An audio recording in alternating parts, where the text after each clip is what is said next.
Hello, fall. I'm at autumn. Yeah, we're getting some beautiful weather too. Looks almost like yours, but today's a little overcast. You got Right, sunshine. coast to coast. We gotta send it over. I'm at. Woo. Yeah. I'm getting it already from Amber. It's really nice. What I like is when it gets about 64 in the evenings, Yeah. right before Halloween, in between Halloween and Thanksgiving, like October 20th to Thanksgiving in Georgia is like it stays really in the 60s, high 50s in the evening. You can sit on the porch and you still hear a little bit of the insects, but you don't have to worry about them biting or being out of control. And then during the day, you get like highs of 78 or 77, but it's not prolonged, so you'll get a good gust of wind. So you always have your wind jacket on or your little pullover, and then it's a layering time, and it's my favorite time. Well, Well, I you're really hope to become a snowbird someday. Oh, That nice, that yeah. is my wish. yeah, get out of the cold. I know that feeling. For a few years I would be able to do that, go into the sunshine in the middle of winter. It feels so good to get thawed out a little bit. You just melt and it feels Yeah, I'll tell you, wonderful. I'm looking forward to this winter in Atlanta because I've had 14 winters in Boston. That's enough. That'll be Yeah, I, nice. I I know. There's so many different things that keep me in this area, but I've actually never been to Atlanta. That's one of the places that I haven't reached. So I have definitely have that on my trajectory, and Yes, yeah. So I think I can show and you then I all can. around. I can show you all around. You can tell me what kind of food you like, what you like to do. If you have the kids with you, I can show you all the family stuff versus all the adult stuff, all the historical stuff. Just, Mhm. give me a list of what it is you like. And then I'll even find ways to get it tickets for you or just in an inexpensive way. And if I have a membership, I can always take you there, get you in, and stuff like that. So it's really great because it's a family city in some ways. And if you buy a membership, it's for all year. And some of them are just like $99 at the most, 240, but you go as many times as you want. That's the Botanical Garden, the zoo, the History Center, the Carter Center, the aquarium, like you name it, they have it. And it's just a lot of fun on the weekends to kick back and start off with a bike ride, like you guys were talking Yeah. about earlier before the show, and then go somewhere where you have a membership and bring a picnic. And they do all kinds of specials at these places, and we just really enjoy that family time, and we're not having to spend money out the wazoo, which is great. So even in anybody's city, I'm sure you've got places that need your support that are local, that are wonderful to support. And so it's tax deductible. And then there's always something to do. So we always encourage memberships where people live. Well, I'll plug something that it takes a membership. It doesn't take a membership. I shouldn't say that. But have you girls heard of the Rails to Trails? No, what is that? Oh Yeah, we man, have it. We have you that. do. You Hmm. might have it there, Amber. So this We is have so. we have the Comet Trail. I can find out if if it was a railroad and then they made it into a bike trail, but it's like 36 miles long. And It I is could raised start up. down the street from us. Kind of, well, in a What? way, in some areas, but not in all the areas. But Yeah. if I start 5 minutes from my house, I can ride my bike 36 miles and end up in Alabama. Oh, wow. Very Yeah. cool. But if it is raised up, That has it to be it. likely That is has to at be least. it because it's not with traffic, right? Right. Mhm. Yeah. You're on you start out like we can park in two different areas at an elementary school or at like a Publix kind of area. And then you go kind of where this wood line is. And then, you see where it kind of is near a street, and sometimes you can hear the traffic, but it's going on its own route, and you go over bridges sometimes, and it's like, yeah, it's, I guess that they just don't call it the rails to trails. So yeah, I would it might assume. be though. It might Yeah. be because it might have gotten built at the beginning of the project because like whoever thought of this is a total genius because you're literally riding through, you know, the trains are on totally different routes than the highways and stuff. And so eventually they plan to like connect them all. So it might be like one of the things that needs funding is like they need to get across a highway or a river or a bridge, but just like the trains connected, they're working at connecting them all and they're following those old paths, and it's such a blessing. If you come to Atlanta, bring your bike, and the reason why is they have the belt line here. You can start on the west side, ride the belt line, and it takes you all through the city. So you go from the belt line through Georgia Tech, through Midtown, through downtown, back up through Buckhead, back up to the west side. And along the way, you've got restaurants, playgrounds, all these things, but then they have an offshoot. And I think that's where the rail system is probably rails to trails. But this was carved by the city because so many people were complaining about congestion. So many people wanted to go to playgrounds and things with their kids, but like getting everything packed up, getting in the car, pulling up, looking for parking, getting out, getting all the stuff out was just like a lot of people we want to go out and do stuff with our kids, but it's a pain. So they did these belt lines. Yeah. Well, in the Northwest, we have a lot of really old rail lines from when they logged all the great big giant trees around the turn of the last century. So they don't, they go over the mountains and to the ocean, but they really do go on very different routes. And so it's really beautiful. A lot of them are just turned into trails, and then some are restored, with a big enough path for bicycles, and they go for long, long ways. It's really quite lovely. Yeah, on ours, the Silver Comet Trail, you'll see, because it's pretty wide. So I bet it is from the rail, and that's the one that goes 36 miles. But you'll see people like the triathlons that ride the ones that you sit down in, and then the ones that are like, on their 10th, like speed, riding with all the gear on. Then you see families walking their dog, little kids, on tricycles, and then you see the adults. Like us, we just ride the cruiser bikes with our kids on their like BMX bikes and the helmets. And then we bike to an area, have a picnic, go back out, bike a little bit more, look at some flowers.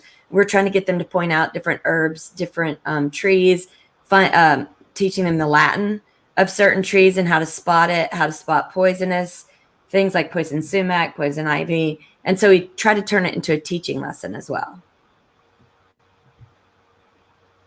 I know that there's a lot of good, because the trains had the people coming through, so you can find a lot of like different berries and different kind of like plant and vegetation along the routes that are like totally wild, but also came from like people traversing there back in those railroad times. You can see I almost was going to take a piece of wood, but then Dave was like, no, that is like really chemicalized to like preserve it or whatever. I did take a railroad nail.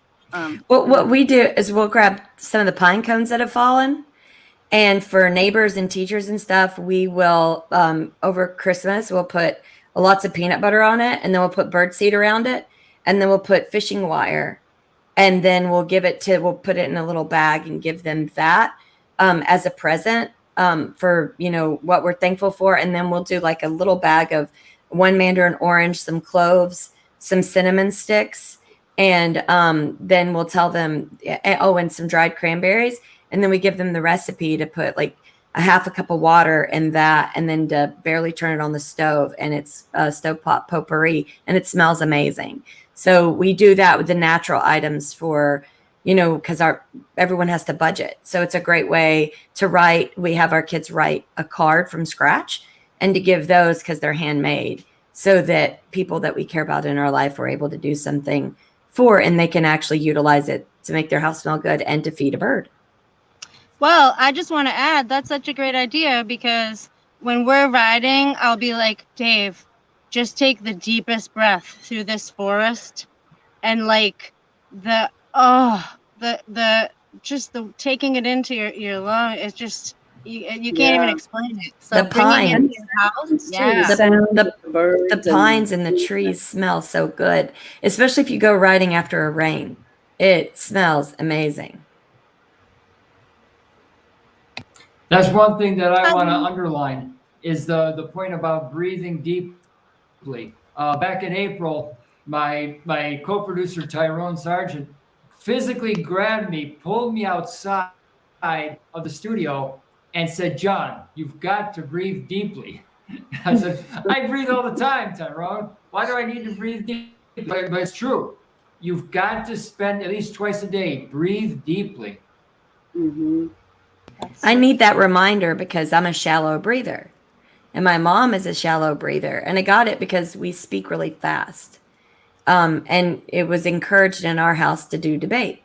And so my mom, my dad, me, and my brother, and we learned like you're in, and you're shallow breathing to get your point across because my dad didn't want us to enter the world and not be confident about what we've studied or what we know and not to be afraid to speak. But in that, there was no breathing lessons. So I catch myself all the time shallow breathing. And I have to remind my kids to do the same. Yeah, it literally switches your nervous system from a sharp intake quickly, which you do if you're speaking fast or agitated, turns you into rest, or it turns you into fight or flight.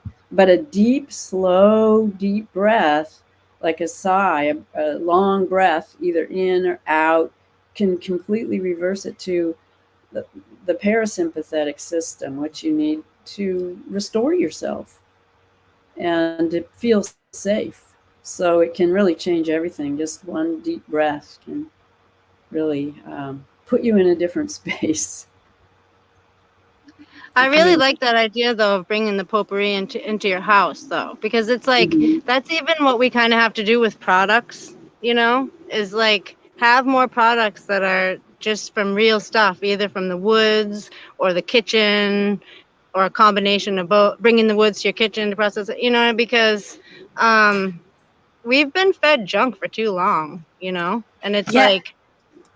What's great is the mandarin orange that we put in the bag. It's the small ones. We tell people in the instructions, peel it and eat the orange, please.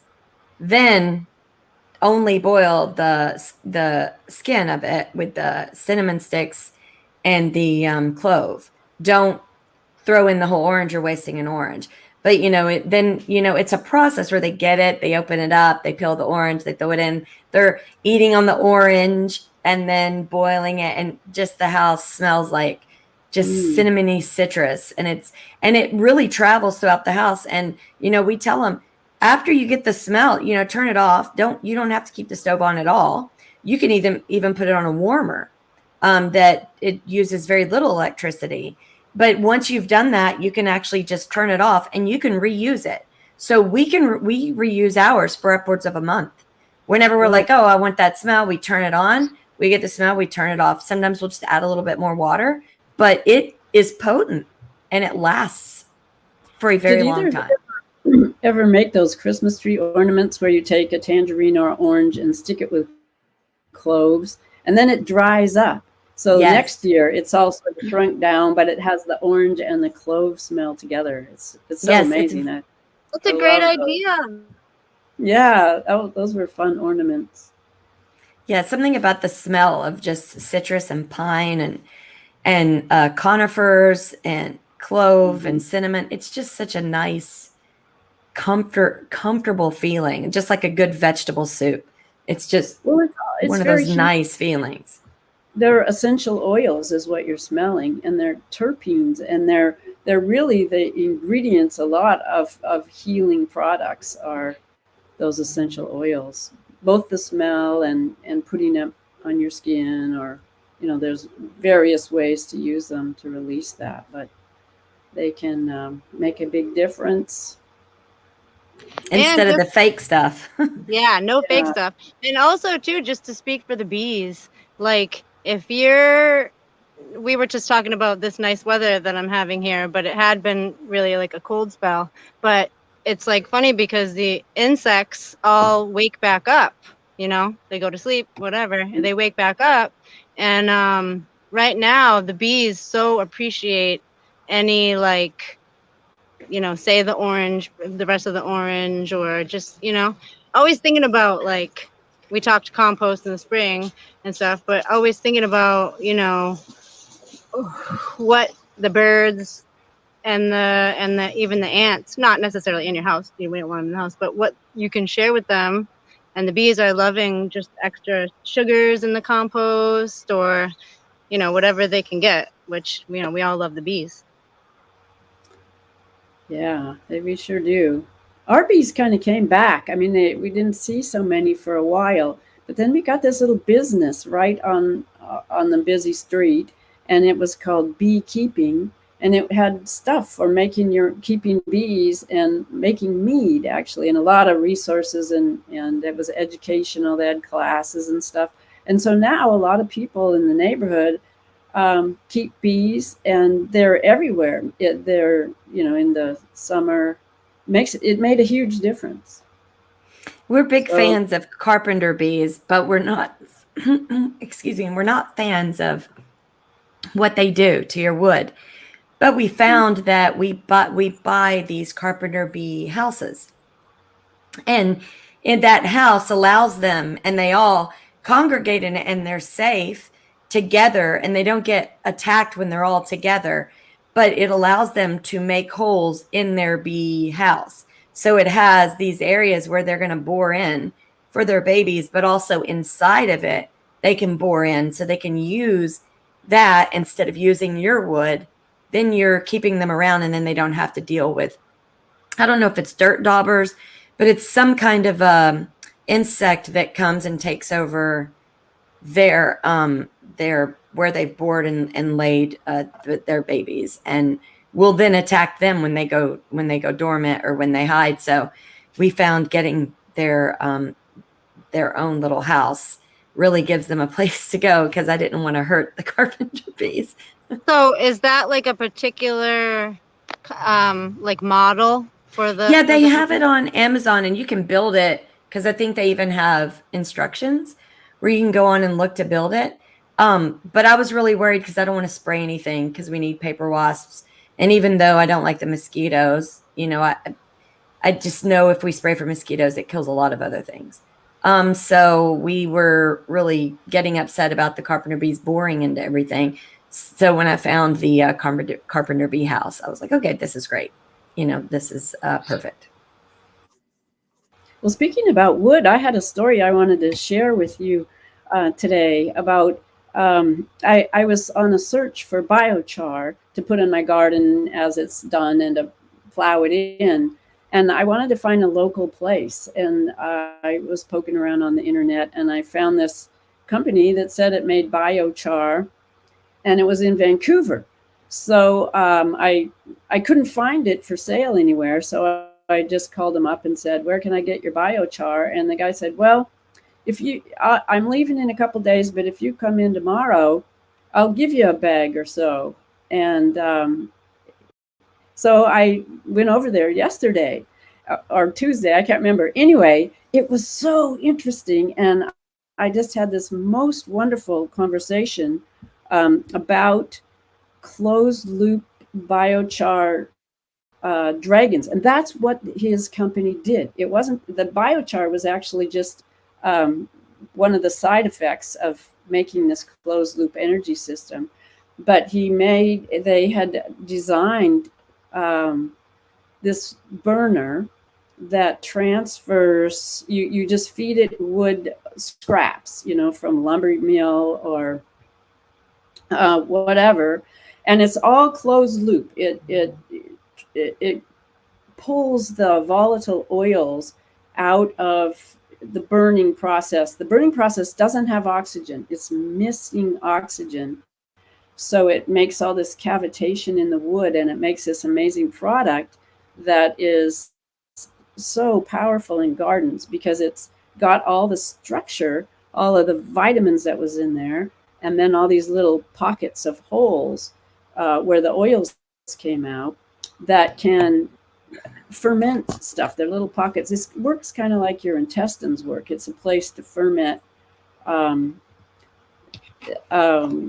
whatever, as a processing. So you're processing it. So you put that in your soil, and all these little pockets hold things that the mycelium can go get and take right to the root ends.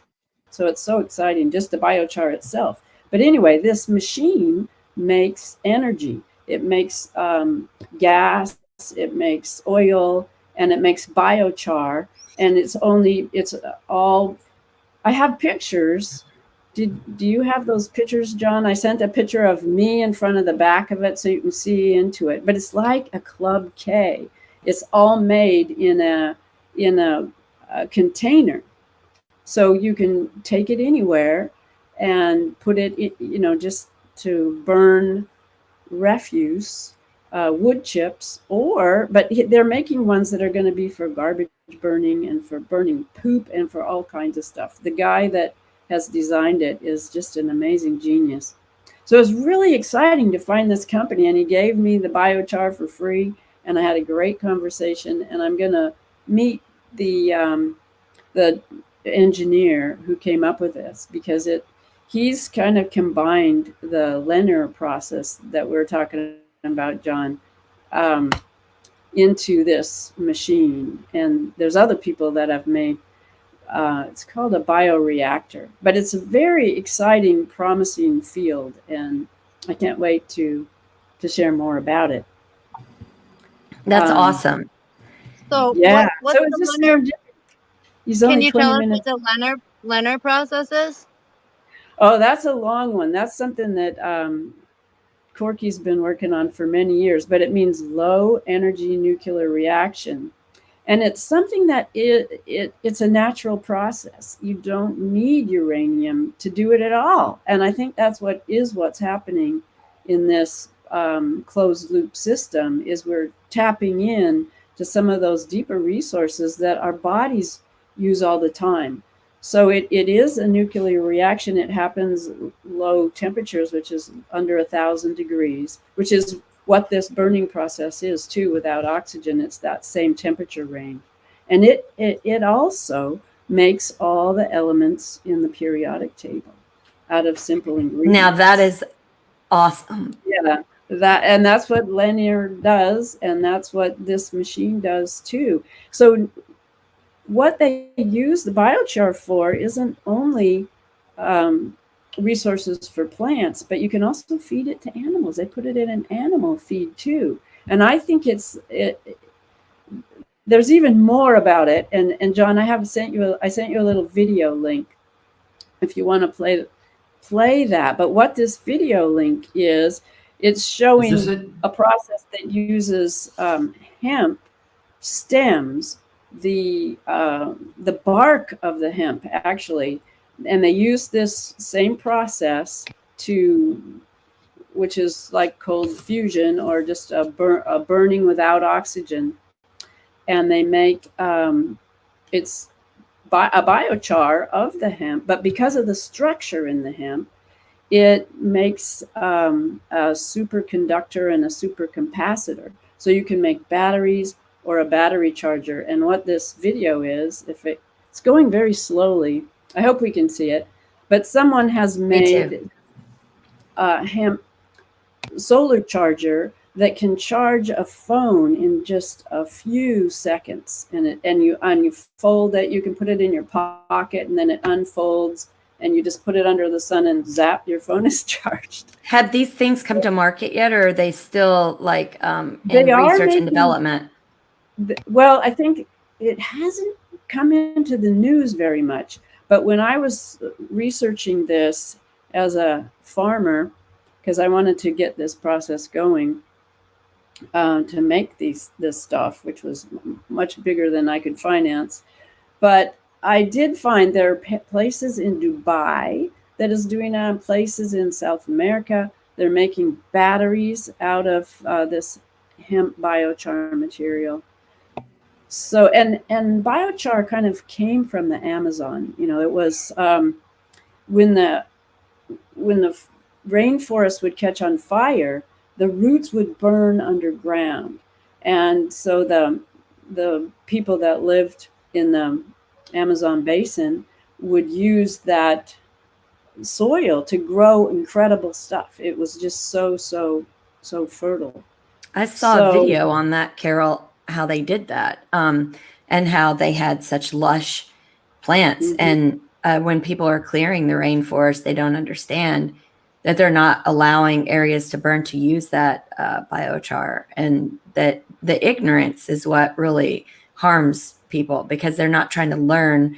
Like, if I see someone who has an amazing garden, why would I just be like, and then think I'm just going to go and do something and it's going to be amazing? It says, I think it's the ego of, well, that person's getting attention. I want to do that. How can I do that? Well, I'm just going to do this, and not really analyze what made that successful. How were they able to do it? And really research.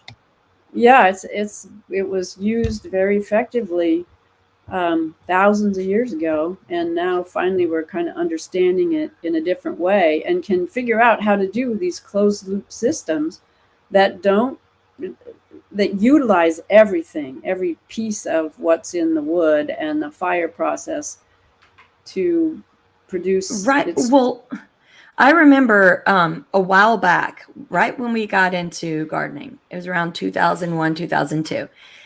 We had learned through a nursery that we were training at that you could actually, if it's only firewood and just like sticks and limbs, if you took that fresh ash and you put it in mason jars, you kept it from any moisture, you closed it, you could toss that on your plants or in your soil, and you would have amazing tomatoes. And it worked for specific vegetables because it had phosphorus and potassium.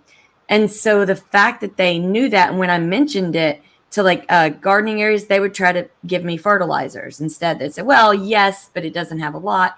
And usually when people burn things, you don't know what's in the tree or blah, blah, blah. And I remember being like, yeah, but I remember my grandmother doing this. And I remember, this is something. So they took that biochar, that idea of like burning things and being able to reuse them because it brings out certain elements that are actually helpful, and it's a recycling, and being able to do it just naturally and organically rather than going to the store, opening up, using pellets you really don't know how strong they are, what your plant needs. It's just a natural way where your plant uses what it needs.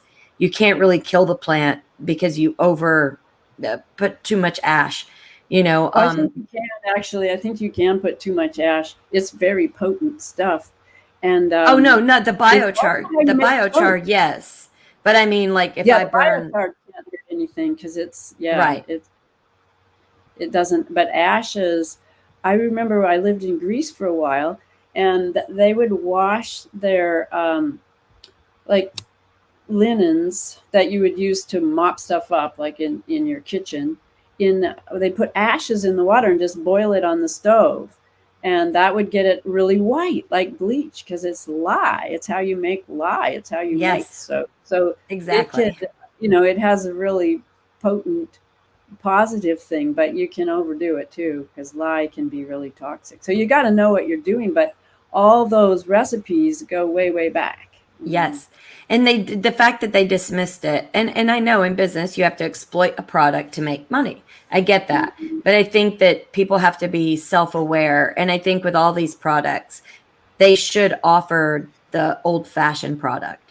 And that should be highlighted as well, because people's minds have to expand that we were able to survive for many, many years and quite well with a lot of these old-fashioned ways and remedies. And, you just have businesses that kind of it becomes their bottom line is money. And I get it, but they shouldn't be canceling out wisdom. And people who don't have the money or really don't want to go and trust that product, they shouldn't be going out of their way to make fun of or to cancel out something that we know is an old wisdom that's helped throughout time. I think that's when the line has been crossed, and that's when we have to reset that balance, because They talk about money reset. Well, there needs to be a reset in keeping people from what their grandparents taught them. These good things that have to do with canning, with growing, and with actually doing your own carpentry and how to recycle your own goods. There's some wisdom in that, reusing your spaghetti jars after you clean them correctly. And, there's so many things that you can do that just people throw out of their mind because somebody else has done it for them and charged a premium price for it. So I think there needs to be a reset on that for sure. But also this idea of the closed loop system. Well, I remember the story. Yes, what, John? I couldn't hear what you said. What was it, I'm John? sorry, go ahead, Carol. Oh, I was just talking about the whole closed loop I system. said that Yeah? You guys are on a little delay, I think. Oh, Yeah, go ahead, John. Yeah, I have the delay. I just wanted to point out that I read about a guy who was living in New York City, and then after September 11th, he moved to Montana and started to make his own lye soap. He started to do all kinds of natural things like we're talking about. And the authorities came after him. They made it practically, it's getting to the point where it's almost against the law to do the things your grandfathers and grandmothers did.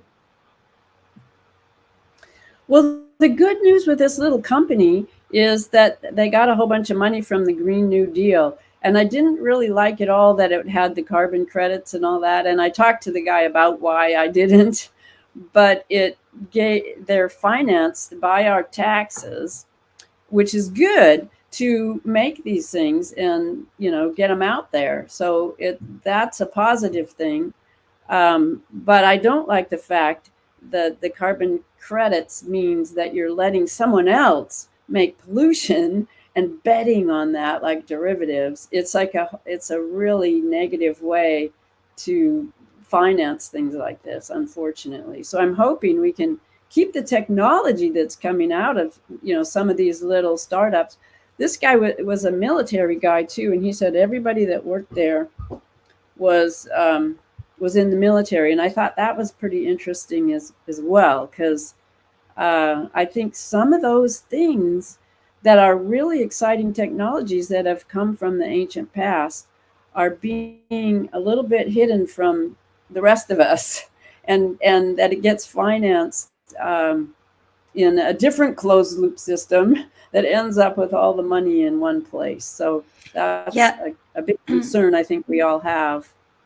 I noticed that with, since the beginning of health and people, we've known people get parasites just like animals. Mm-hmm. And for some reason, our health industry and science has forgotten to let the mass know about these very specific things that forgotten on purpose. Let's not forget. Yes, because if our body and our immune system is spending so much time dealing with parasites that we have from the beginning, anytime something is introduced into our biome, just anything in our environment, our body has to work overtime. So if you're not in optimal health, you could really get hit hard with the cold, with the flu, with whatever's going around. So it's not only really important to keep yourself very healthy, but it's also really important to realize that there are, things that debilitate or that use our immune system in a very taxing way. And I find it really puzzling why, our health industry doesn't talk about, what a big role parasites have played throughout history. And today, when they find, people that are really struggling, they do notice parasites. And if you look up information on it, it's really it's all over the place. And yet it doesn't get into the mainstream at all.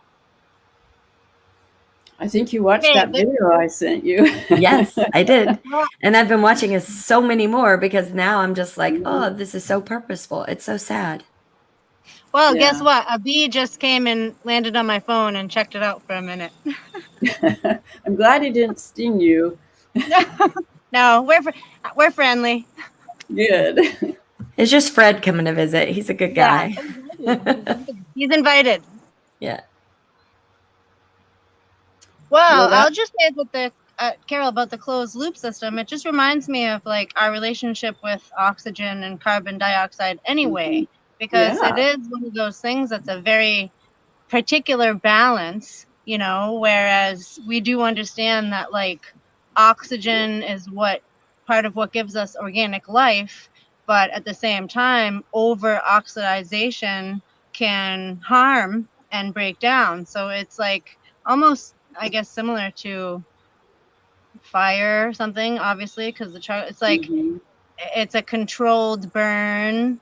It's a, you know, it's like, and when it comes to our relationship with you know, we know that it's a symbiotic relationship with the oxygen and the carbon dioxide. So even for them saying carbon tax or whatever is yeah. so ignorant, because it's like that's the exchange, that's our exchange here on earth. It's like, what are you talking about? Exactly. I mean, we are carbon based, and carbon dioxide is what we breathe out, and the plants breathe it in. So the fact that we're getting more of it in the atmosphere, if you go back in geologic time, the times where there was more carbon dioxide meant there was more plants that grew. So the plants kind of take over a little bit for the animals, and that's okay. You know, a swing of the balance. It doesn't. We don't need to therefore extract all the carbon that there is and get rid of it. And with all these horrible fires and stuff that are going on, that is And it's not. like, isn't that anti-green? I mean, Mm-hmm. if the carbon builds this plethora of amazing plant life in these, you know, Yeah, that's what massive green levels, is. yeah, that's what green is. So how Mhm. is reducing that going for supporting plant life at all? It's not. Yeah, it's word salad again. It's, telling us the opposite of what it really is. And the investments, I think, are the same thing. The carbon Yeah. tax investments are doing the opposite of what they say they're going to do.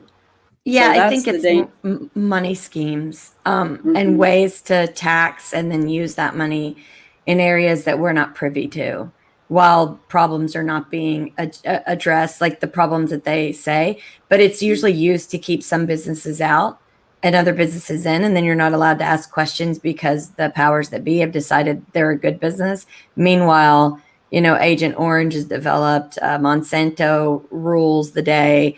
Farmers have to buy new seeds every year because they can't reuse the seeds from their crops because Monsanto has taken that over.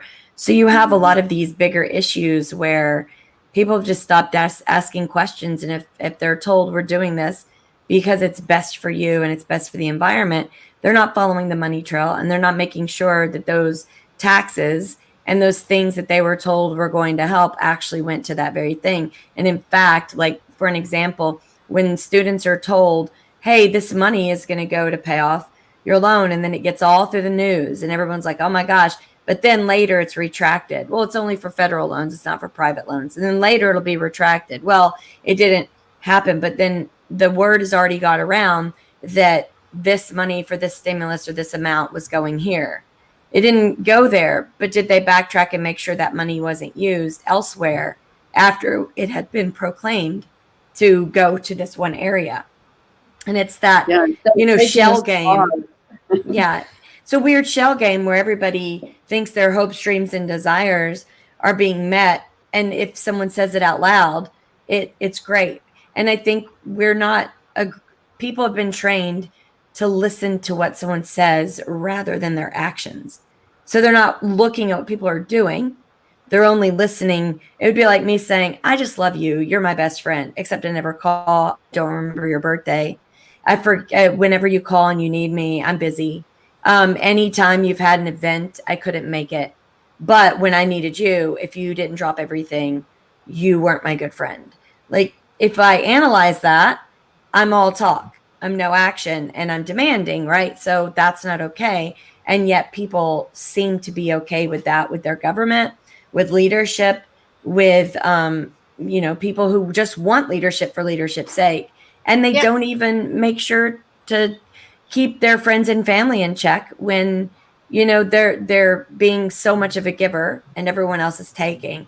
And I think people should be cognizant of if they take too much, and cognizant if they're giving without questioning if what they're giving is not being well received.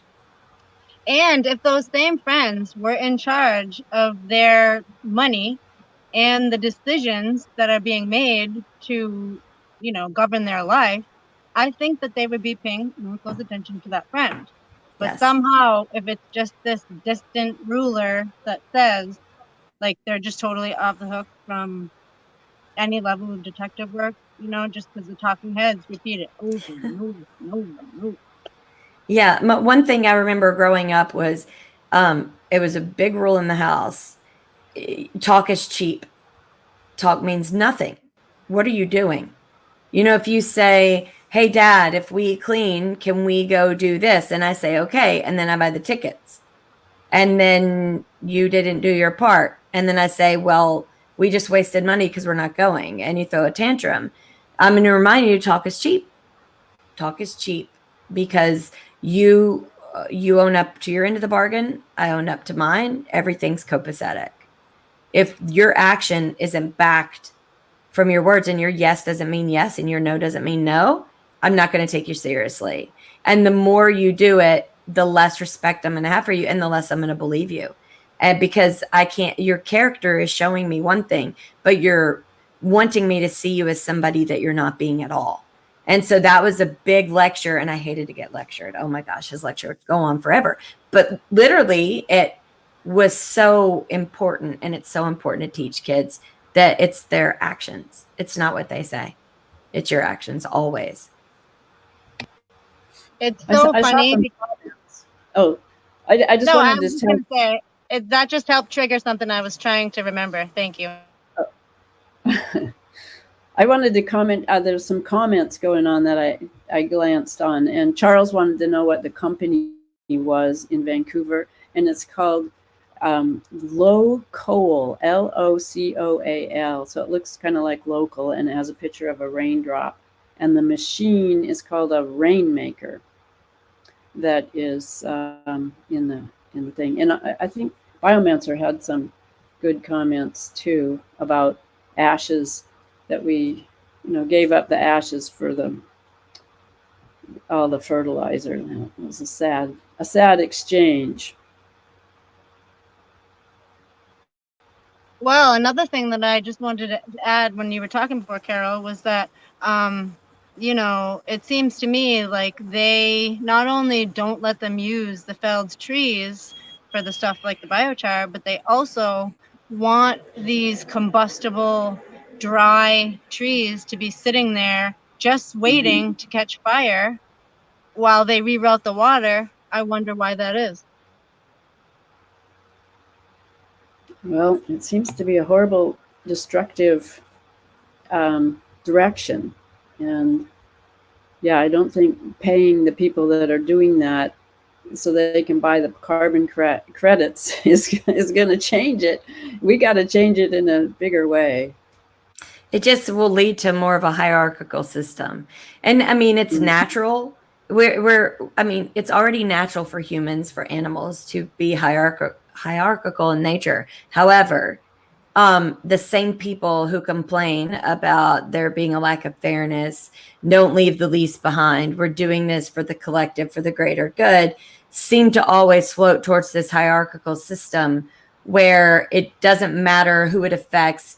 And yes, the most wealthy will be able to buy up the credits, and people who aren't on that ladder will not have access. But that's okay because, they say that's for the collective, when actually that supposed hierarchical system that they fight so much against and riot and scream about, they march towards it like, blind lemmings, and it's very difficult to say, hey, wait a minute, this is not a system that allows the freedom and autonomy of each person to make those choices. The system we have now isn't perfect, but when you change an imperfect system into something more imperfect, you still have imperfections, and we can't ever be perfect, but we're not looking at actually solving problems. We're looking at other ways to exploit, and other people jump in, to jump on the bandwagon, and then others who are really good at that type of business exploitation run to grab as much as they can while filtering to us that it's best for us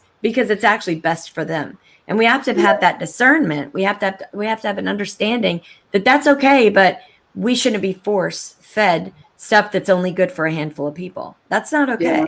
That you made a really good point there, Amber. And I think if you look at the model of nature, we need diversity is what creates the solutions, and it's this amazing biome that gets bigger and bigger every year as there's more and more life. Remember, we used to just be rocks and volcanoes, and then there was water, and now there's all this life that's continued to grow and get smarter and smarter and solve problems and figure out how to all be here together. So we just need to let that process happen, which means we need freedom to,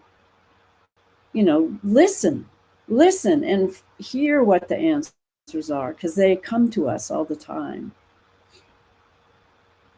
I think there are true problem solvers that are looking for answers because in their heart, they're not wanting to take away from anybody, and they're not wanting to overgive or undergive, and there's no profit for them. And they really want small businesses to be able to exploit in a way to be able to take advantage of that American dream. But at the same time, it tends to, feed. It's an animal that feeds itself, because then the tax collector says, well, you're making this much, so we got to take this much. And then they find a way to say, well, then we'll make this much. And it's this weird game where either the government is gaining a lot of resources, money, or the private business industry is. But there's us hanging out there going, wait a minute, if I try to grow my business a little bit, I get double hit with taxes that then later are used to affect my business where I can't actually have a business. Like that is where there's this unholy alliance, which is fascism, by the way, when the government and corporate world join together and control everything. That is what fascist means. And people forget that. And so that they think that if they're supporting the government and the government leans left or whatever their proverbial preference is, that means it's all good. But what they don't understand is that unholy alliance with the private corporations that in fact they were rebelling against, and they were saying this free market system and capitalism is bad, but now the government is intertwined with the capitalism and they're both profiting severely. Okay, fine. However, I don't want to hear the same group of people who are telling me, that your business money is irrelevant and this are the same ones in lockstep with actually causing the fascism that we see happening today.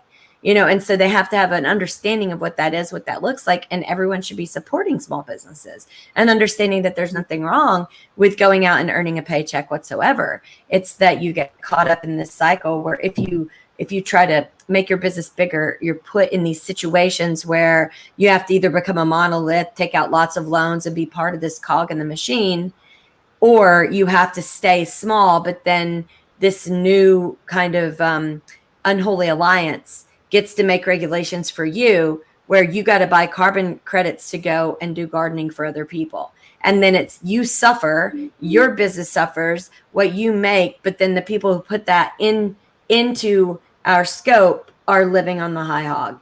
And they make these rules and regulations that never seem to affect them personally. And I think people need to become aware of that. They call it stakeholder capitalism, and we're not the stakeholders.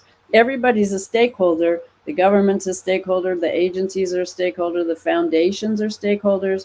But we are no longer stakeholders as the people and the individuals that make up the country and the communities. We're just cut out of the...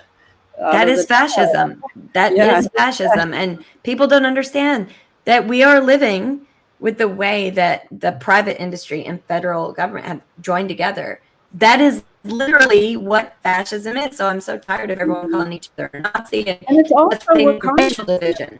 They're both the same thing. They're Yes, it's the government's running the businesses, or the businesses is running the government, is a very, very fine line. Yeah, that's why they have the unholy alliance.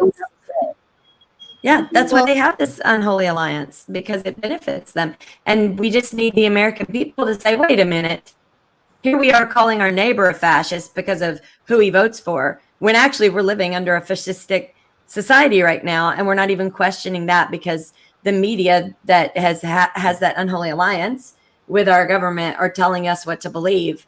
And that's why they treat us like lemmings, because we're behaving like them. And we need to jump out of that. We need to start thinking for ourselves, and we need to push back. It's our right as citizens to do so. and that's why they're really pushing the extremes on people. They want young people or people that don't know any better to just be a complete extreme, that if you don't want government and business working together, then that means you don't want business. And that is like going from one extreme to another. And the kind of thing that we have to do, and we're here to support the common ground, is that we need to take what's given to us, dissect it, and keep the pieces that we want, and get rid of the pieces, across the board, no matter what side it comes from or whatever. Because this thing that we're talking about with small businesses has been a slow choke out. Okay, it's been a slow choke out.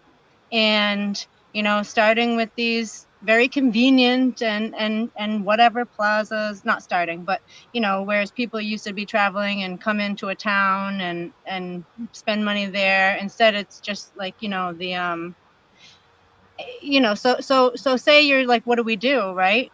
Okay, take a rest area. There's one that's up north that's not in the main trajectory of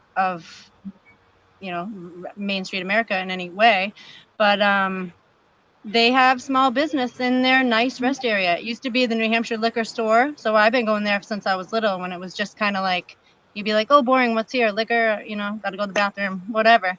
Now it's one of the plazas, but they were able to do like the common man, as that's their like food situation, or they have it kind of old fashioned. So or some of these towns that are out of the way, so they never got really built up, and they're quite quaint and kind of amazing if you get there. And as America, those are some of the things that maybe it's not totally like a downtrodden thing like outside of Detroit or across on the lakes, but it's like they've managed to do their little thing. They don't have this corporate takeover.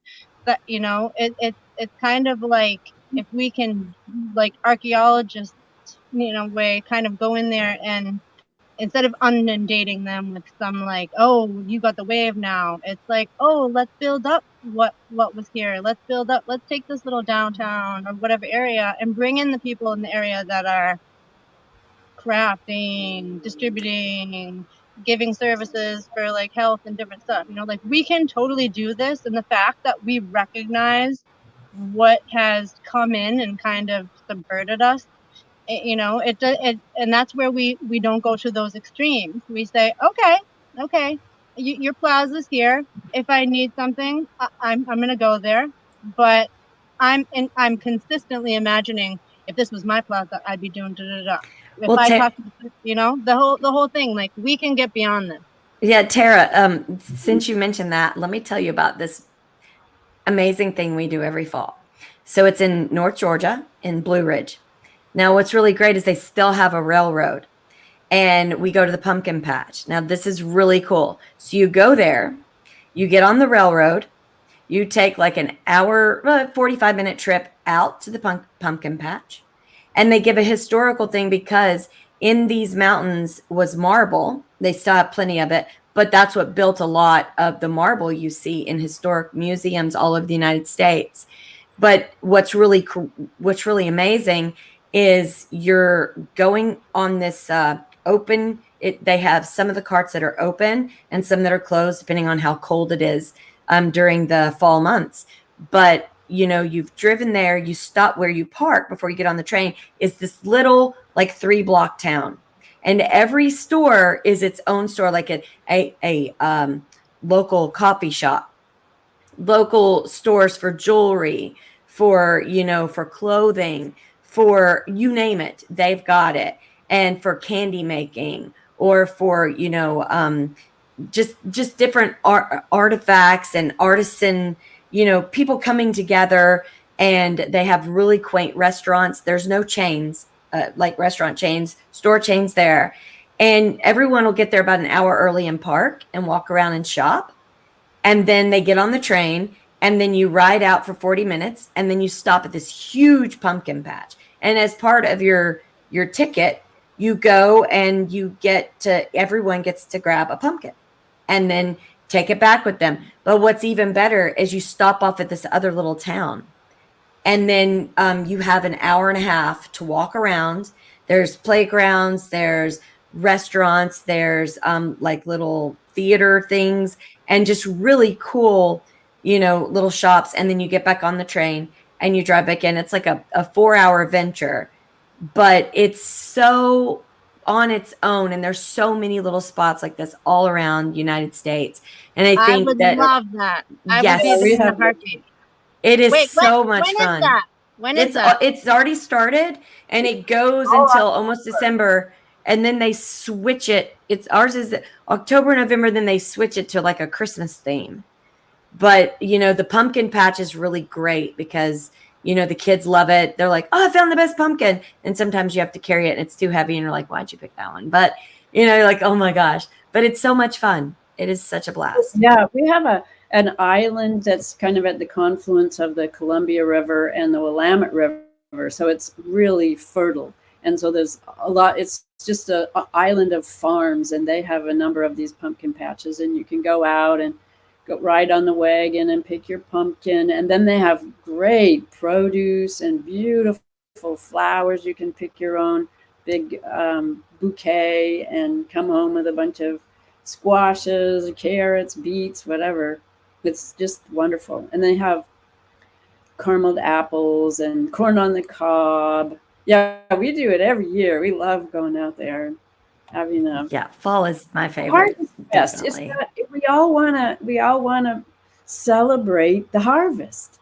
And that's the way we do it now, I guess. We go ride on the little carts and get our pumpkins and then give out.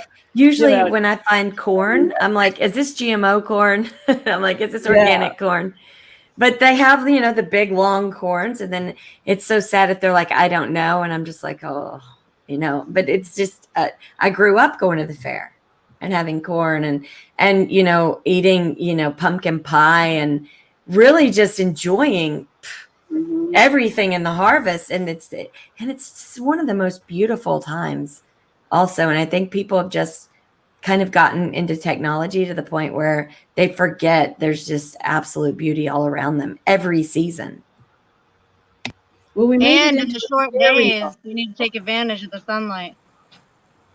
Yeah, it's so nice going out during the day. Well, Professor Hamamoto did a really interesting thing on the children of the corn and the mazes and the scariness and the kind of horror involved in that we've become the children of the corn syrup. That's great. Oh my gosh, I missed that one. That's great. Well, I'll just say I really love to send people maple syrup. So you guys should get on my list this year because the maple syrup up here is I love maple syrup. Love maple syrup. Yeah, the real we don't eat pork. We don't eat pork, but we have turkey bacon, and I like baking it and then putting maple syrup on it. We do that like once or twice a year, but it's just like maple syrup on anything. It's just so good. I mean, literally, it's amazing. A pecan waffle. Oh my gosh, with maple syrup, there's nothing better. Well, we just did. It was so funny because I was talking to Dave when we were up in Vermont, and I was just, going over some of the ideas that we're talking about now with like, little stores, general store, community, and this Lake Willoughby store. We went in there, and he's like, "This is like exactly what you were just talking about," and it was the greatest use of space. Like it was not even that big of a building. You go in, super friendly. You can get like homemade dog biscuits. You can just get anything that you need, small grocery, convenient. They have like homemade coffee and stuff. There's a little teeny room with gifts. Right in the back, there's you can get food made for you right then. And there's, crafts from the area. And then when we went in, the girl who's making the food, she's like, "Oh, mentions that those were her earrings that were right on the thing where she had made, and they were gorgeous. Like I got a bunch of them for some people, and got some maple syrup that was like, instead of just looking for like around here, like, oh, what's a good price? It was like, oh, this is the Zawilski family or something, oh, let's support them, great little bottle of maple syrup. So it's just, the bottom line is not always the numbers. If you're tight that day, of course, but yeah, I said to my son, like, when he was growing up, it's like, if you get stuff that's a little cheaper, sometimes you're actually paying money for junk. Yes. So paying money for something quality is it's a reasonable thing, you know what I mean, without putting yourself out, because it's the bottom line, just like that whole Shark Tank model is like, no, we're not doing that. It's that scarcity thing. It doesn't make any sense, because we need to, like, in the whole trade route, just imagine. You don't have to do every step, but imagine every step, and therefore your curiosity will bring you to who's doing what. One of the best tasting delights with maple syrup is acorn squashed baked, and then you put maple syrup. Some people will add balsamic vinegar, and there's this place, she ages her balsamic vinegar for 20 years, and you can get it with different flavors, but it's amazing. It makes the best salad dressing. But we'll drizzle the balsamic vinegar. It's super thick. Like, it's not water. It's very thick. It's hard to get out of the bottle. It's so thick. But that with maple syrup on baked acorn squash is so good. But like, when you guys come to Atlanta, I'll have to take you to Sapargio, or I've got to remember the name, but it's at Emory Village. But they age in an oak barrel.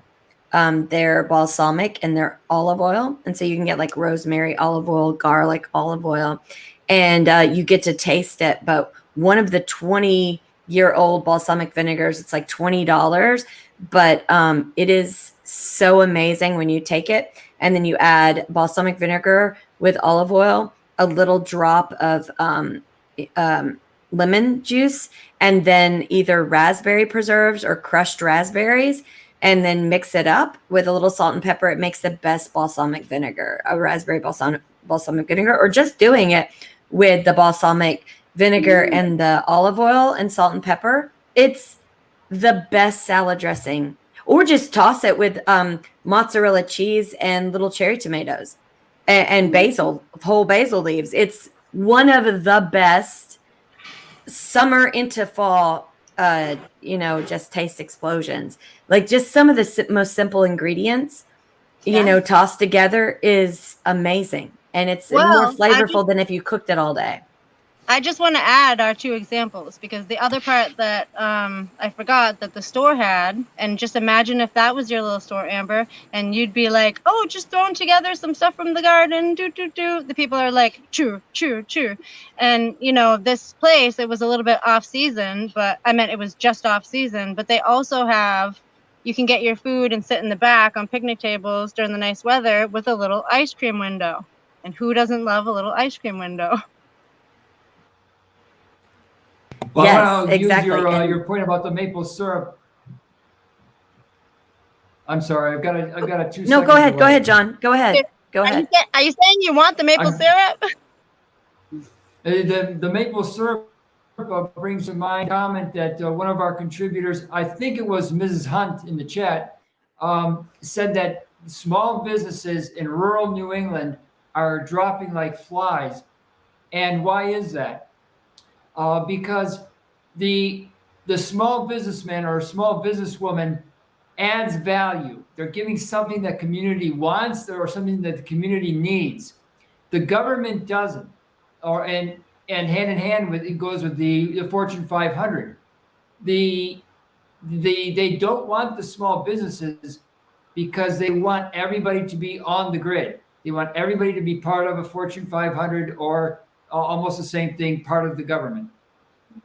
And so I encourage everybody to support the small business person that's making the maple syrup or any other kind of of agricultural product, or or whatever. It's a better mousetrap. Go out and support those people. Well, Yeah, we need that definitely. I just But I that just think it's an reminded me. uphill battle.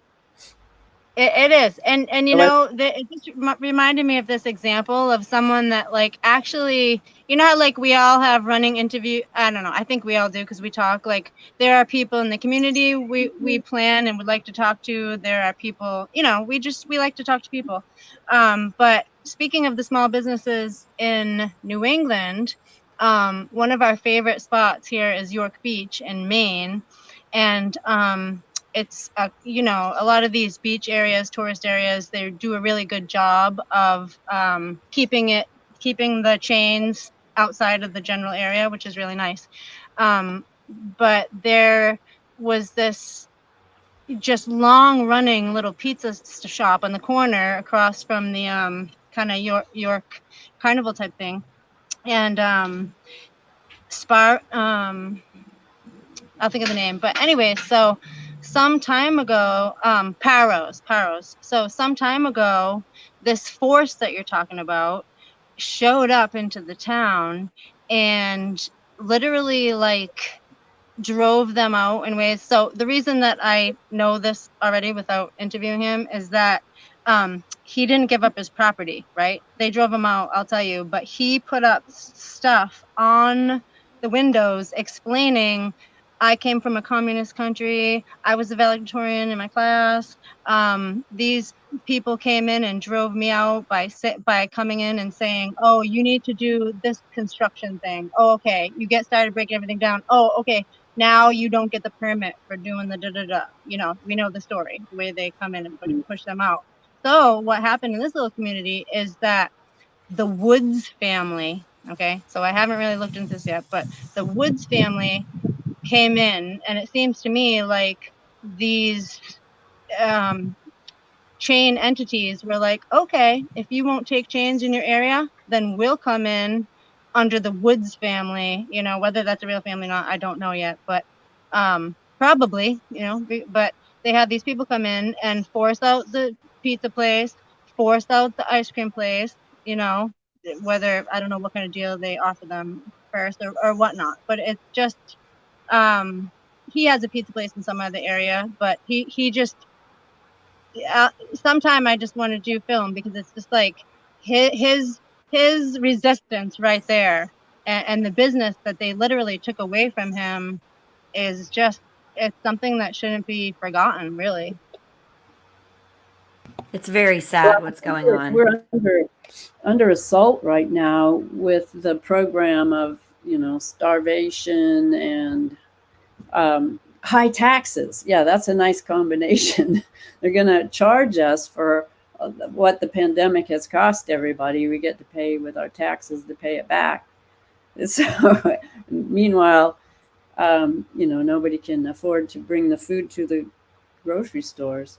So we got to just call them out on this. It's artificial. It isn't anything that just happened.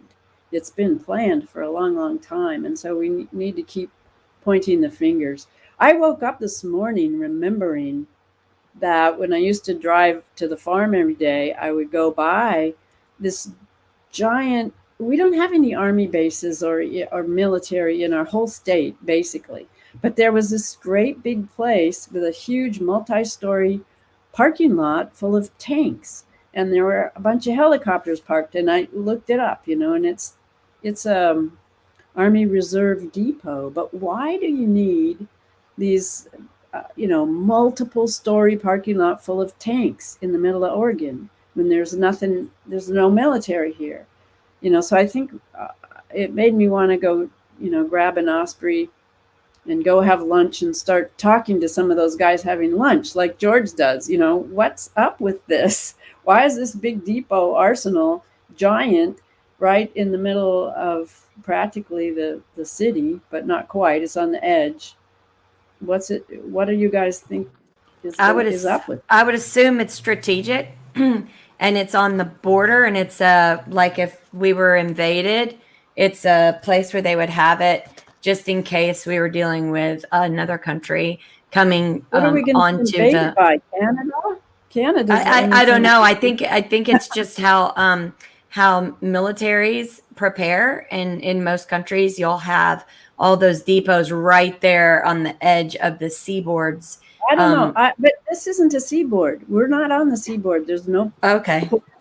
So But it's how not that. long has it been there, Carol? Do you know how long it's been there? I don't know.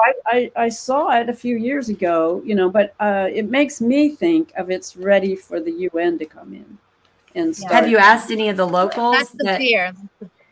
That's why I want to Yeah. go have lunch with them. Go have Yeah. lunch and talk to the locals who are there working there. Who are these guys? I mean, I think they are Army Reserve guys, but what do they think this is for?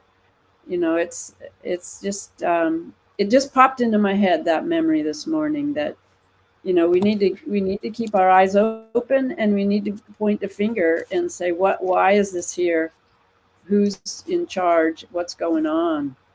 Well, I think Because if your gut feeling is saying that, you should probably look into it. Just because I don't want a UN military. I don't want our officers federalized. I would really like to keep our community police. or the police, They're not perfect, but they're better than having an authority that you have no recourse with. If you can't push back and say, I didn't do A, B, C, or D, and no one's going to listen to you because it's government run and you just don't have any rights. We're all the way back in the Stone Ages again. And people just don't understand that. And that's a situation we need to try not to be put in. Yeah, Well, I mean, we need to, that's anything that's military, that's what it comes down to. Is it our enemy, the UN, or is it our men who are protecting us? And that is, that should always be like the first consideration, because we need to go out with a suspicious lens, and, when things validate to be, you don't have to worry, good. But you got to start off being like, what's this? Why is it here? How long's it been here? Who really is it? Well, I know when the tanks came in, because I was at a charrette. It was the 2020, later in the summer, and she sent me a video that I showed George of trains and trains full of tanks going, right through our neighborhood. And now I know where they were going. I didn't realize it then, but the timing is a little auspicious. Right after the pandemic. It's weird, because I think that really, the fact that it was 2020 gives me more relief, that it's probably something good. But you just reminded me, it's so funny too, because I had these phrases in my head today, and you guys both kind of called it out in different ways. But just something about not judging a book by its cover, and actions speak louder than words, just certain age-old things that, but it's like, what if that book is just a cover? If it's just walking around with a cover with nothing in there, then we're going to be like, okay, what's going on here? So the identifiers are not, we use identifiers to help us understand something, and to, but if it's an imposter, then we're going to first identify it and be like, oh, wait, is this, so the whole idea of identity and using identity is such this trick that, it's like, have you guys, I think we've all been a dream, and we know, that was Carol in the dream. It didn't look like her. I just know it was her, because it's like the soul of something is the real deal. The identifier is just something to give you like an initial clue, and we have to recognize that how to identify infiltrators is way bigger than identity, because the identity thing is the way that the infiltrators trick people into thinking that they're in this group, they're part of this idea, you know what I mean? And they slip their way in, because people aren't like looking at people as individuals. They're like, oh, free pass, they're part of this group or something, So it's like these identifiers to just like be the be all end all is just like the empty covers walking around. We want to see what's in there and what you're really all about. Yeah. Yeah, agree. That makes total sense. And I'll say one last thing before I head out, because I have to help take my youngest one and some of their cross country team to their race today. And I want to beat the traffic. But I always enjoy talking to you ladies, because we're looking for more of a solution and more of a positive look at what we can do, how we can move forward without the fear porn, without the, it's inevitable, this horrible thing's going to happen. It doesn't have to happen. And if we do our due diligence, and if we pay attention, and if we are caring, and we talk to one another, and we keep our heads about us while everyone else seems to be losing theirs, I think, being that steadfast, consistent, kind, loving person that knows there's a solution to every problem. It may hurt a little bit less, but there's a solution. And life is imperfect, and life, throws us lots of challenges, and that's to be expected, but it's how we handle those challenges and how we react to those challenges. And I think what I really enjoy talking to you ladies, most of all, what really brings that out is we're looking for a good reaction to those challenges, where we're holding each other accountable and reminding each other, and not being critical, but being like a caring and loving friend who reminds you when you're down, or who brings something to the table that the other two may not have thought about. And it's just very wonderful to bounce ideas off of you ladies, and to really talk about these things that they don't seem to get any airplay. And people need to know that they can come up with a solution without being violent, without, using the same trickery, without playing the same dirty game, but just being steadfast in the wisdom and knowledge that you seek, and that you already have, and that is given to you each day you wake up. So I just wanted to say that before I head out, because I really appreciate being with you ladies. Aw, thank you so much, sweetie. That just reminds me of why we're all children of God, is because we know that unconditional love is so important. And to me, those loved ones of our ancestors are right up there in heaven, being like helping us along from their divine position. So if we are humbled enough to know that we need to care for each other in the same way that the heavens care for us, then I think we'll be in a pretty good place. Yeah. Well, I've often thought that we are each other's angels, and that you can put out a request, and then someone steps in there, and yeah, it is divine providence. I think that we're all here working together, and we're putting our heads together, and we're more than the sum of the parts. And that's the thing about life that I love so much, is that it is greater than the sum of the parts. And that's because it is fractal and deeply connected to infinity, both above and below. And that's why we win, because you can't do that with machine learning. You can't do that with robots. You just don't have it. But we have it, and we need to develop it, and that's what's happening. These years we've worked together. It's a path that has been so valuable and wonderful. So thank you all for being part Yes. of it. It's and been I'm going to head out, and Before you ladies go, have a wonderful Amber, yes. Before you go, I want to play this TikTok. It's very interesting. It might not have sound. If it doesn't, I'll describe what's going on. Okay. Is it up on screen? No. Wait, we'll get there. We'll get there. Oh, Can't- here it comes. Okay, Now it's on Vince, we screen. see you. Okay, here we go. Is there any audio? No but audio. we have the words, though.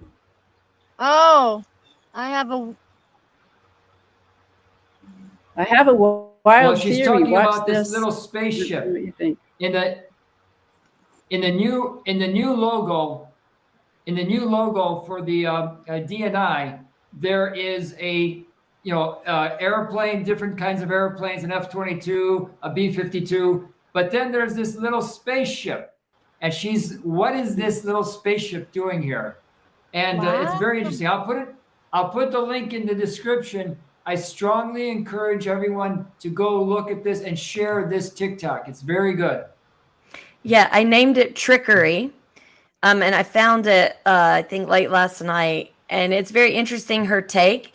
And what I really appreciate about this girl, she's thinking outside the box, and she's actually going on what she's learned before, how people have been tricked in the past, and she's looking to see what this means. And she's asking, and she's not declaring that she's 100% right, but she's showing curiosity, and she's showing a questioning of what's going on. And I think that's very healthy. And I think we should all practice that. So I hope when people click on the link that John puts in, that you really watch it and just, if you don't agree with her and you don't agree with her hypothesis, just be thankful that she's asking questions, because we have too many people walking as robots, not asking any questions, and making it more difficult on the people who do ask questions, because they feel that it's foreign and wrong to ask questions because they're not doing the same. So I think we should really appreciate those who do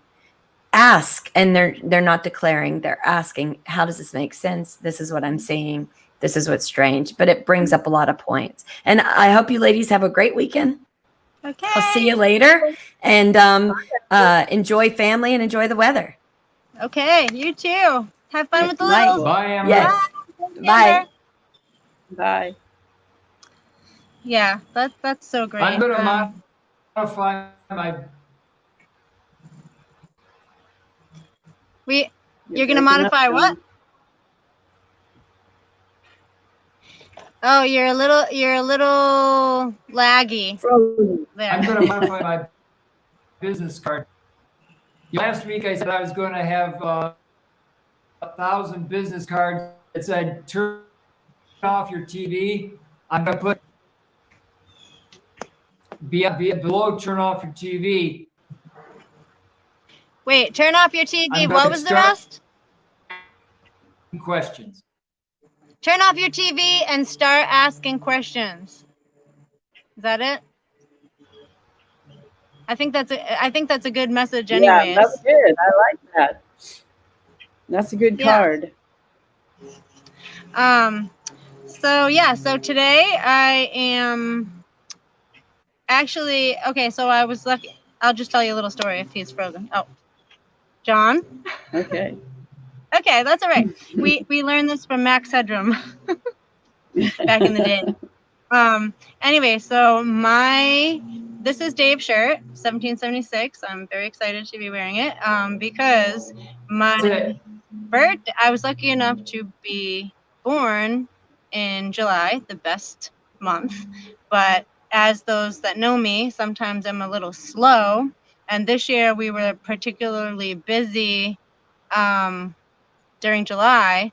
So I'm just actually right now, I probably could cut out a little early. This is why my story is I have to go pick up my birthday cake because I'm just months late in celebrating it.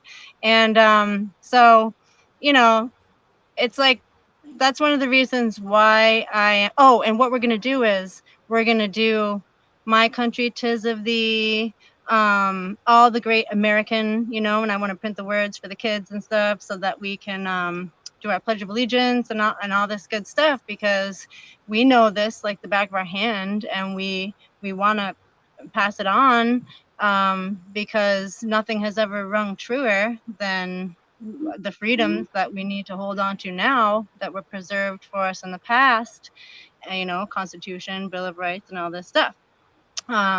So the cake shop, one of the reasons it closes early, so I could never get to it. But anyways, now I'm rambling, but go USA, 1776. Carol, we got some coast to coast action over here. helping protect the nest. We got John, just so jealous of the hot Atlanta stuff, but I will get that. We will get there. Well, happy I love that birthday, or T-shirt. birthday, or belated birthday. I hope you have a great celebration. And I love your idea of, teaching the songs and the Pledge of Allegiance, because that has been extracted from the school experience. And we used to every day say, with liberty and justice for all. Said it every single day. And it's sunk in, and that's what's missing now. Where did it go? And we can, yeah. And it's funny too, because like as a kid, we're just letting our imagination go, so we don't always understand everything. And I know for me, you hear different words or something. So I feel like nothing has ever. I'm understanding it more now than I did as a kid. As a kid, you're just kind of like I'm not saying that each generation, obviously, we're kind of more advanced. So I'm not saying that kids now are not going to understand it or grasp it, because we are kind of more in a time where all of us are more grasping it together, regardless of what generation you are. We're all doing it together.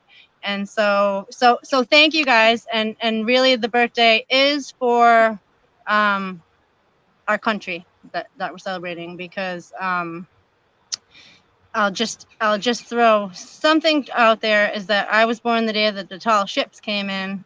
And so sometimes I feel like I'm 246 instead of 46. But so I really identify with those ships and the whole, but I just have to add, because I'm a rambler.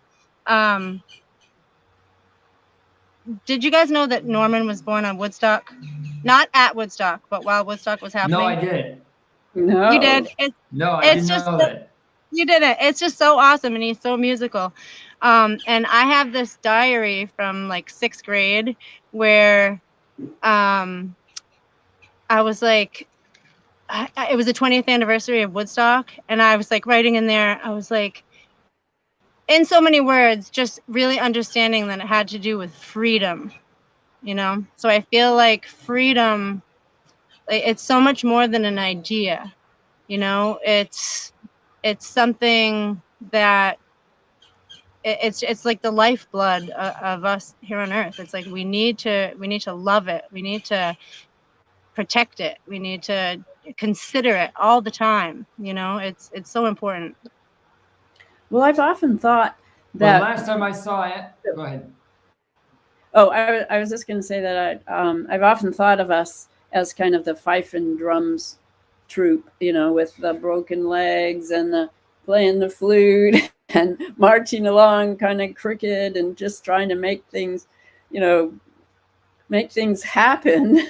We got to do budget, that would be resources. That would be a great picture. A picture of like 10 of us, but instead of a fife and drum, we have Norman with the guitar and Tara with the microphone. Yeah, well, John plays the penny whistle. We can get John O'Loughlin playing his penny whistle as the fife. He did one time. He played 10 songs on his penny whistle. That was a great show. Yeah, you guys, for some reason, I can't really hear you anymore. I don't know what happened. How about now? No, nothing. I can hear it like really dull. I think you know what? I didn't do a good charge today, so I think I might be like draining out.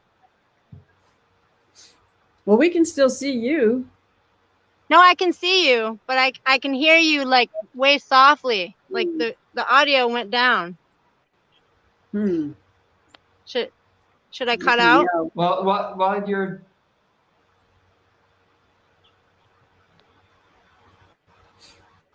Well. Now I totally can't hear you. Well, that's because we weren't talking. We were watching your ear come over to the We faked her out. Well, yeah, I guess you have to be talking, right? For me. Well, let's see. So while we were talking about, you guys can hear me? Yeah, Yes, we can. Yeah. hear Okay. you. So Yeah. I'll plug Dave again real quick. I'm just like getting a little personal, but I'll plug Dave again real quick. He built us these bikes that are, I've always loved bike riding, but he built us these bikes with motors, and it is so fun because you still can get exercise. You can go on zero, or you just have these levels of assistance that allow you to get so far. And mix that with what we were talking about in the bike trails, and it's just I highly recommend it for anyone. And we in those back trails. Oh, the chickens. Sorry, chicken problems. I love your chickens.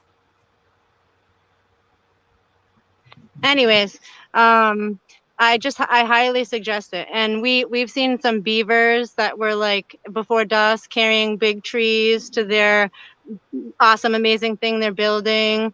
A couple owls, they've like talked to us, and we looked up who they were, and one was a barred owl. I know there's all these different barred, but when we looked up what he said, he goes, "Who cooks for you? Who cooks for you all?" So that's my owl song for the day. Oh, that's great. Owls are a symbol of wisdom, and they're so silent too. I love that, how quiet they are. Their feathers are so fluffy. But who?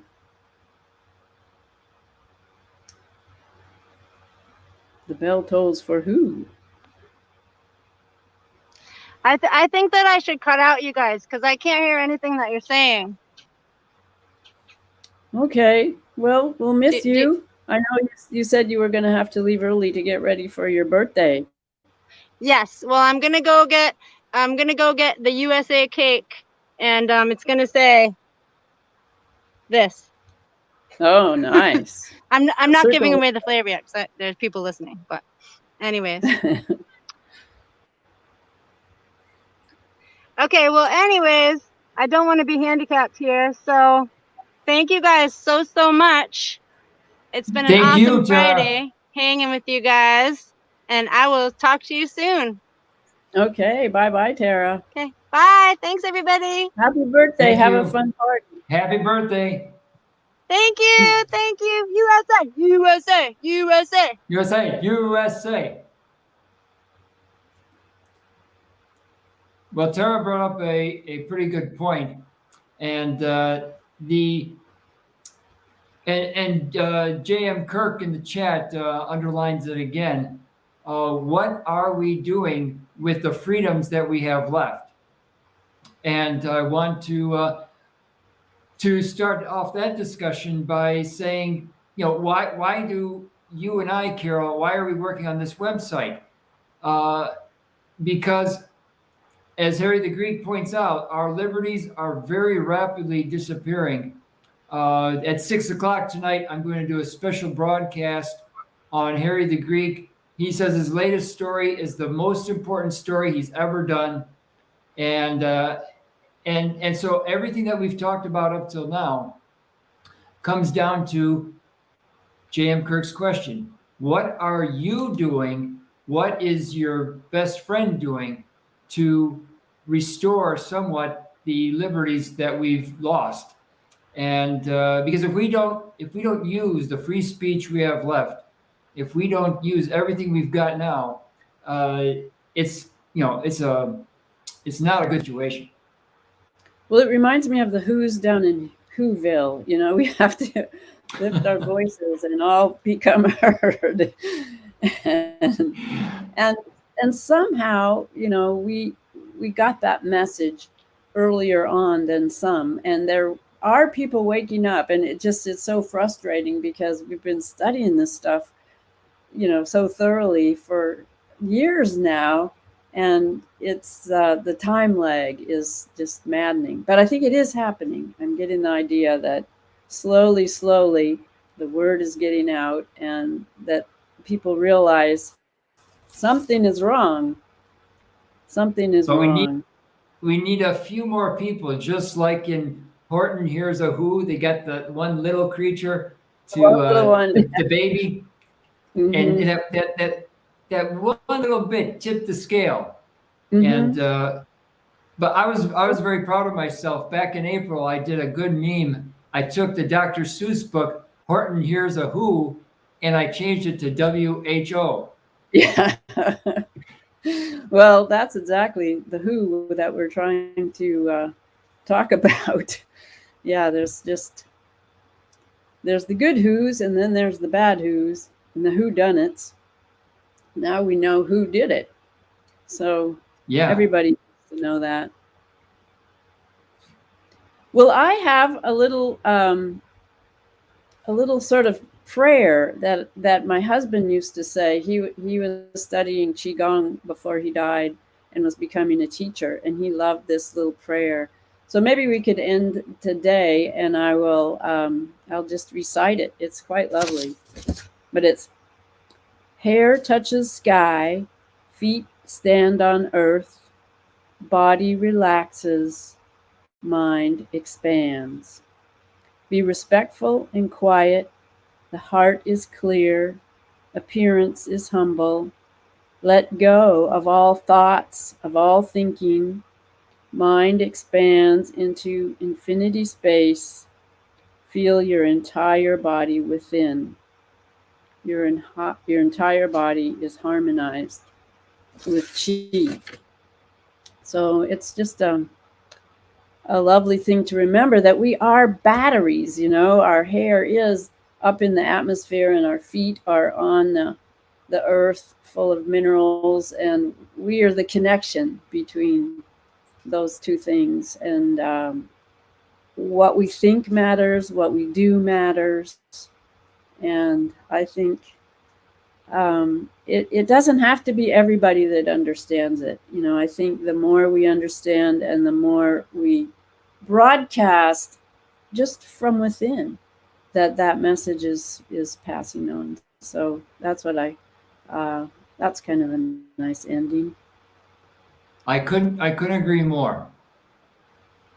I couldn't have said it better. So we'll just keep on keeping on and trust and work hard. Right. We're not just trusting, we're working hard. We're working our butts off. So we'll keep doing that because break. we have to. No break. We have to. Yeah, we have no choice. We're compelled, and we don't really know why, but we do know why. So we just have to do it. Thanks again, Carol. Thanks for everything that you do. Well, thank you too, John, and everybody who's helping move this forward. Yeah, few against the many. That's a great comment there. Fewer folks, but it's the few against the many that's the big problem. We're the many, and we matter too. Okay, everybody, tune in again at 6 o'clock for Harry the Greek's biggest story ever. And we'll see you then tomorrow at noon Eastern, the George Webb Video Watch Party. Bye, everybody. And thanks, Harry, for all your great stories. You have many, so the best will be fabulous. Bye, everybody. Thanks again.